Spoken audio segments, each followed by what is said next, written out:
حضرت عمر رضی اللہ تعالیٰ عنہ فرماتے ہیں کہ ایک مرتبہ حضور اقدس صلی اللہ علیہ وآلہ وسلم نے صدقہ کرنے کا حکم فرمایا۔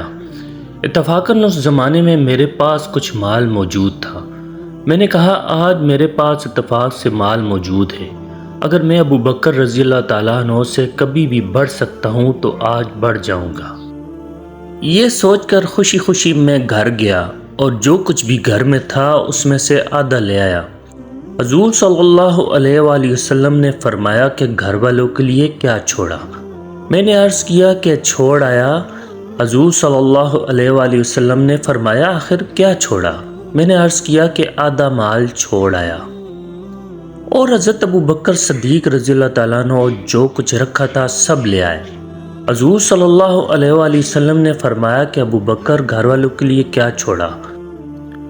انہوں نے فرمایا کہ اللہ اور اس کے رسول صلی اللہ علیہ وسلم کو چھوڑ آیا، یعنی اللہ اور اس کے رسول پاک صلی اللہ علیہ وآلہ وسلم کے نام کی برکت اور ان کی رضا اور خوشنودی چھوڑ آیا۔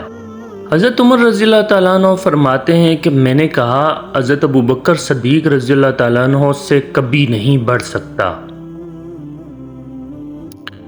فائدہ: خوبیوں اور نیکیوں میں اس کی کوشش کرنا کہ دوسرے سے بڑھ جاؤں یہ مستحسن اور مندوب ہے۔ قرآن پاک میں بھی اس کی ترغیب آئی ہے۔ یہ قصہ غزوہ تبوک کا ہے۔